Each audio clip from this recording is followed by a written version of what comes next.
नमस्कार दोस्तों, फिर से आपके अपने यूट्यूब चैनल झलको स्टडी पर आपका हार्दिक स्वागत। आज अपन हिंदी का मॉडल पेपर फर्स्ट जो कि रीट 2025 में और राजस्थान से रिलेटेड जितनी भर्ती परीक्षाएं हैं जिनमें हिंदी हिंदी व्याकरण पूछी जाएगी, उनके लिए वेरी वेरी आज का मॉडल पेपर फर्स्ट होने वाला है। आज अपन मॉडल पेपर फर्स्ट के क्वेश्चन है उनको सोल्व करेंगे और साथ में प्रत्येक क्वेश्चन की अपन व्याख्या भी करते हुए चलेंगे। तो वीडियो स्टार्ट करते हैं। पहला क्वेश्चन, निम्न में से आ स्वर का सही वर्गीकरण है। तो इसका राइट आंसर हो जाएगा आ है वो दीर्घ स्वर है, पश्च स्वर है और अवृत्ताकार है और विवरित है और अनुनासिक है। तो ऑप्शन बी अपना राइट हो जाएगा। आ स्वर का सही वर्गीकरण क्या होगा? आ दीर्घ है, पश्च स्वर है, अवृत्ताकार है और विवरित है और अनुनासिक है। तो ऑप्शन बी अपना राइट आंसर हो जाएगा। व्याख्या, प्रत्येक क्वेश्चन की व्याख्या करते चलेंगे ताकि अपना एग्जाम से रिलेटेड क्वेश्चन है वो गलत ना हो। तो व्याख्या, स्वरों का वर्गीकरण प्रमुखतः 5 आधारों पर किया गया है। कितने आधारों पर किया गया है स्वरों का वर्गीकरण? 5 आधारों पर किया गया है। सर्वप्रथम मात्रा काल के आधार पर। मात्रा काल में अपन पढ़ते हैं तो सर्वप्रथम ह्रस्व आते हैं जिसमें ए, ई, उ और री यानी कि 4 ह्रस्व स्वर होते हैं हिंदी में और दीर्घ 7 होते हैं और प्लुप्त ओम जो होता है वो प्लुप्त में गिना जाता है। तो मात्रा के आधार पर स्वर 3 होते हैं, ह्रस्व, दीर्घ और प्लुप्त। फिर अपन पढ़ते हैं कि जीभ की उत्पत्ति के यानी कि जीभ के उत्थापित भाग के आधार पर यानी जीभ के आधार पर जीभ के उत्थापित भाग के आधार पर स्वर 3 प्रकार के होते हैं। अग्र स्वर, मध्य स्वर और पश्च स्वर। अग्र स्वर, मध्य स्वर और पश्च स्वर ये जीभ की उत्थापित भाग के आधार पर है और ओष्ठ के होठों की गोलाई के आधार पर ओष्ठों की गोलाई के आधार पर वृत्ताकार और अवृत्ताकार होते हैं। इसको आप वृत्ताकार बोल सकते हैं, वृत्तमुखी बोल सकते हैं, अवृत्ताकार या अवृत्तमुखी भी कह सकते हैं। तो होठों की गोलाई के आधार पर 2 प्रकार के होते हैं स्वर, वृत्ताकार और अवृत्ताकार। मुखाकृति के आधार पर संवृत, अर्धसंवृत, विवरित और अर्धविवरित होते हैं। मुख के आधार पर मुखाकृति के आधार पर स्वर 4 प्रकार के होते हैं। संवृत जिनमें मुंह बिल्कुल नहीं खुलता है, अर्धसंवृत जिनमें मुंह थोड़ा खुलता है, विवरित जिनमें मुंह बहुत ज़्यादा खुलता है और अर्धविवरित जिनमें मुंह थोड़ा कम खुलता है। वो अर्धविवरित होते हैं यानी ना ज़्यादा खुलता है और ना कम खुलता है, तो वो अर्धविवरित स्वर होते हैं। और 5वां जो वर्गीकरण है स्वरों का वह है उच्चारण के आधार पर। उच्चारण के आधार पर स्वर 2 प्रकार के होते हैं, अनुनासिक और अननुनासिक। अनुनासिक और अनुनासिक होते हैं, अनुनासिक होते हैं। तो ये 2 प्रकार के होते हैं। उक्त वर्गीकरण के आधार पर आ स्वर क्रमशः निम्न भेदों में शामिल किया गया है जिसमें दीर्घ आ दीर्घ स्वर है, पश्च स्वर है, अवृत्ताकार है, विवरित है, अनुनासिक है और अतः बी विकल्प है वो सही माना गया जाएगा। अपना क्वेश्चन सेकंड क्वेश्चन अपन लेके चल रहे हैं, इसको भी अपन व्याख्या सहित हल करेंगे। क्वेश्चन सेकंड, निम्न में से है वर्ण का सही वर्गीकरण है वर्ण का सही वर्गीकरण हमें बताना है। तो है कंठे होता है, तो कंठ तो चारों में दे रखा है उत्सम वर्ण भी है। तो अपन बी का जो आंसर है वो देख के चलते हैं, यानी कंठे है और उत्सम और ये संघोष होता है, महाप्राण होता है और संघर्षी होता है वर्ण है ये कंठ से बोला जाता है। उत्सम स्वर होता है, उत्सम व्यंजन होता है सॉरी, और संघोष व्यंजन होता है, महाप्राण होता है और संघर्षी होता है। ऑप्शन बी अपना राइट आंसर हो जाएगा। व्याख्या, व्यंजनों का वर्गीकरण प्रमुखतः 2 आधारों पर किया जाता है, उच्चारण स्थान के आधार पर और प्रयत्न के आधार पर। व्यंजनों का वर्गीकरण मुख्यतः कितने आधारों पर किया जाता है? 2 आधारों पर किया जाता है, उच्चारण स्थान के आधार पर और प्रयत्न के आधार पर। प्रयत्न के आधार को भी 3 भागों में विभाजित किया गया है, यानी जो जो व्यंजन है इनका वर्गीकरण 2 आधारों पर किया गया है, उच्चारण के आधार पर और प्रयत्न के आधार पर। लेकिन प्रयत्न के आधार पर भी यानी कि उप प्रयत्न के आधार पर भी व्यंजनों को 3 भागों में विभाजित किया गया है। कंपन के आधार पर जिसमें अघोष और घोष घोष होते हैं। संघोष मान लो या घोष एक ही बात है, और अघोष ये तो कंपन के आधार पे होते हैं। समास वायु के आधार पर अलग प्राण और महाप्राण होते हैं। कंपन के आधार पर अघोष और घोष, श्वास वायु के आधार पर अलग प्राण और महाप्राण। नेक्स्ट, तीसरा जो भेद होता है वो उच्चारण के आधार पर होता है, यानी कि उच्चारण के आधार पर कितने हैं? स्पर्शी, संघर्षी, सं स्पर्श संघर्षी, नासिके, उत्क्षिप्त, पार्श्विक, परकंपलित और संग्रहशील, यानी 8 भेद होते हैं किसके? उच्चारण के आधार पर 8 भेद होते हैं। इसके अलावा व्यंजनों को सामान्यतः निम्न नामों से भी पुकारा जाता है, वो भी अपन देखते हैं। क से लेकर जो मै तक वर्ण होते हैं उनको स्पर्श व्यंजन कहा जाता है। का, दयो, माव, साना, स्पर्शः। क से मै तक जो वर्ण होते हैं उनको स्पर्श कहा जाता है। य, र, ल, व, ये अंतस्थ व्यंजन होते हैं। क्या होते हैं? अंतस्थ व्यंजन होते हैं। स, है, ये होते हैं उत्सव व्यंजन। क्या होते हैं? उत्सव व्यंजन। ह वर्ण का उच्चारण स्थान कंठ होने से यह कंठे हुआ। कंपन के आधार पर है संघोष है कंपन के आधार पर क्या है? संघोष। श्वास वायु के आधार पर इसे महाप्राण है संघोष है, महाप्राण है कम। श्वास वायु के आधार पर महाप्राण माना जाता है तथा उच्चारण के आधार पर स है चारों संग्रसी कहलाते हैं। स है चारों संग्रसी कहलाते हैं। सामान्य आधार पर स है उत्सव व्यंजन कहलाते हैं, अतः विकल्प बी सही होगा। अगला अपना क्वेश्चन है नेक्स्ट।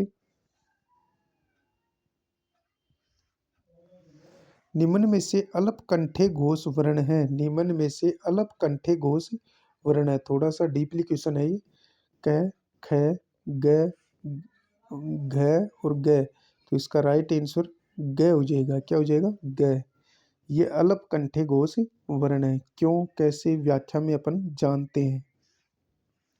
व्याख्या। व्यंजनों के वर्गीकरण में वर्गीय यानी स्पर्श व्यंजनों के अंतर्गत विषम वर्ण यानी पहला, तीसरा और पांचवा ये अलप्राण कहलाते हैं, और दूसरा और चौथा जो वर्ण होता है वो महाप्राण कहलाता है।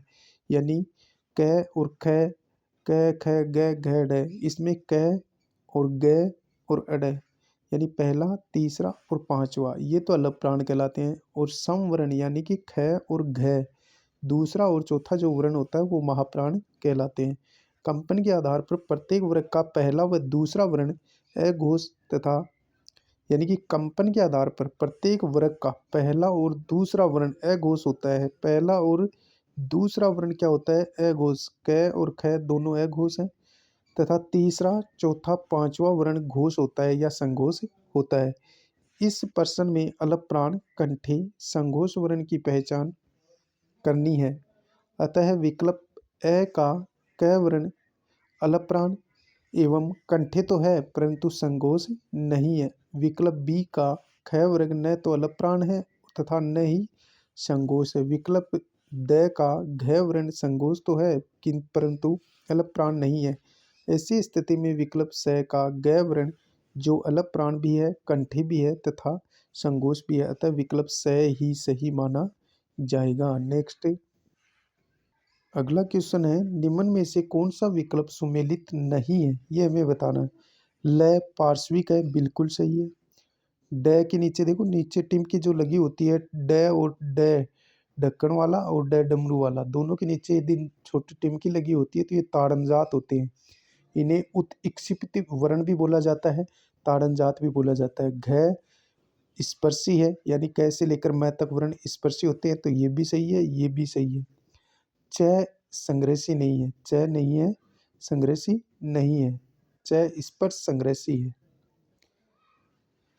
व्याख्या। उच्चारण के आधार पर व्यंजनों को निम्न अनुसार 8 भेद माने गए। उच्चारण के आधार पर व्यंजनों के 8 भेद माने गए हैं। कौन कौन से वो अपन देखते हैं। पहला अपन पढ़ेंगे स्पर्शी।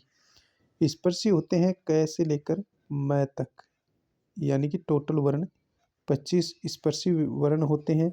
तो क से लेकर मैं तक जो वर्ण होते हैं वो स्पर्शी होते हैं। संग्रहशी स है, ये संग्रहशी व्यंजन होते हैं।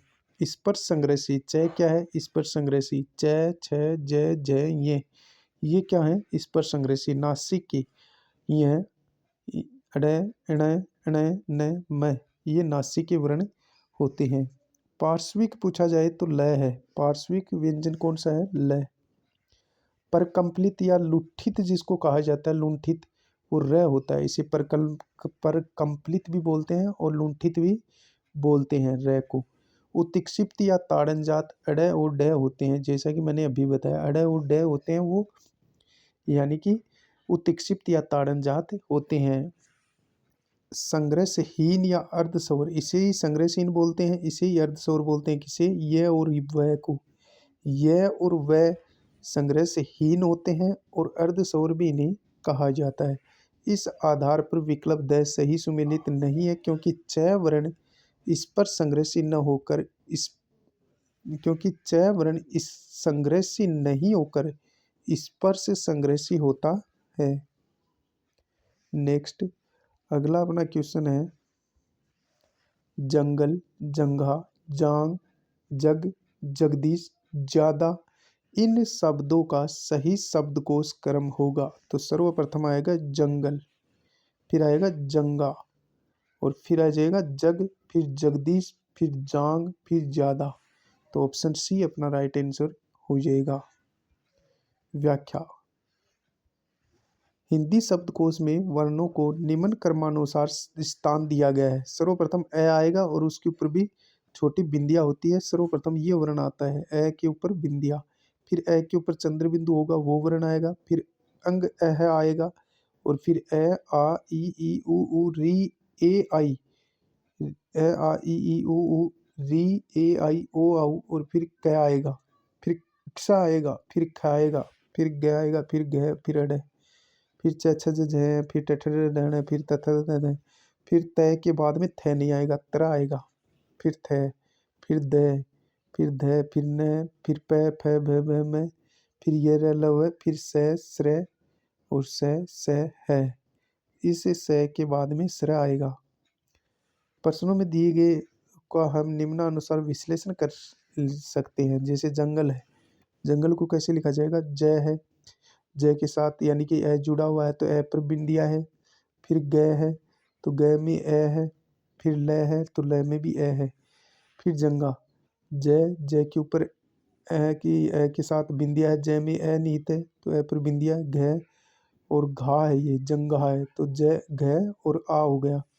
फिर जांग, जय और आ, फिर घ और ये ए, तो ये जांग हो गया। इसी प्रकार जग का होगा, जय ए ग ए जग। तो इस प्रकार अपन विश्लेषण करते हैं तो इनको आसानी से अपन पकड़ सकते हैं कि कौन सा वर्ण, कौन सा शब्द वो पहले आएगा। नेक्स्ट, अगला अपना क्वेश्चन है, प्राकाष्ठ, प्राकाष्ठा शब्द में कुल कितनी ध्वनियों या कितने वर्णों का प्रयोग हुआ है? तो इसमें 9 का हुआ है। कितने का हुआ है? 9 का, यानी प, प के साथ ए भी है, फिर रे, और रे के साथ ए आ है, और फिर क के साथ आ है, और फिर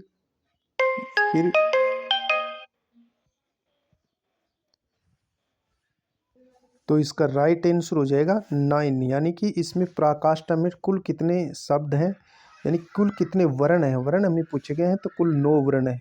अब अपन इसकी व्याख्या पढ़ लेते हैं ताकि पूरा कंसेप्ट हमारे समझ में आ जाए।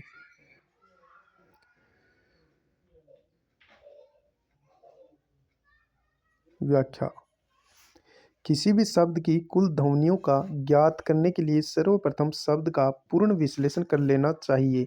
विश्लेषण करने पर जितने वर्ण आते हैं उनको गिनकर संख्या का निर्धारण करना चाहिए, परंतु ध्यान रहे कि यदि अंतिम ध्वनि अ आती है तो उसे कभी संख्या में शामिल नहीं किया जाता है। अ के अलावा अन्य सभी स्वरों को संख्या में गिना जाएगा।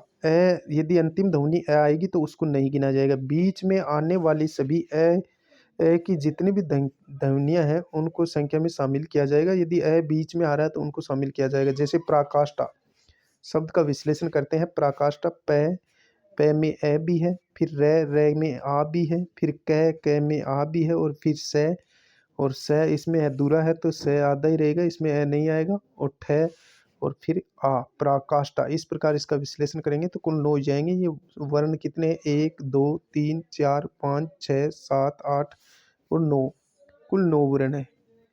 इस प्रकार इस शब्द में कुल 9 ध्वनियों का प्रयोग हुआ, अतः विकल्प द सही उत्तर होगा। नेक्स्ट, अगला अपना क्वेश्चन है, निम्न में से असमूहित उच्चारण स्थान वाला वर्ण है।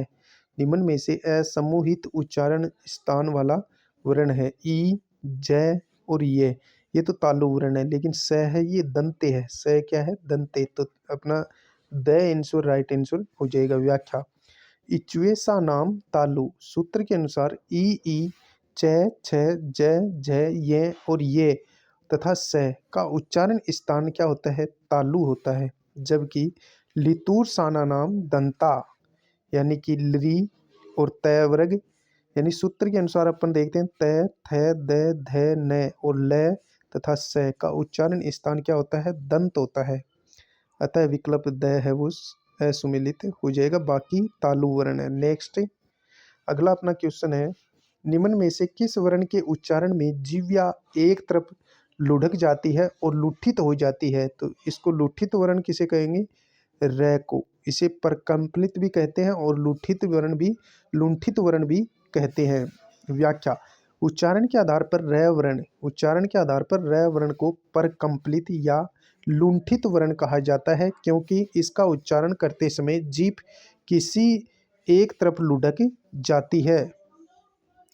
अगला अपना क्वेश्चन है, किस समूह के अगला अपना जो क्वेश्चन है वो है, किस समूह के सभी वर्ण संघोषात्मक संघोष तथा अलप प्राण है? संघोष तथा अलप प्राण है। तो द, न, ल, व, ब और मैं।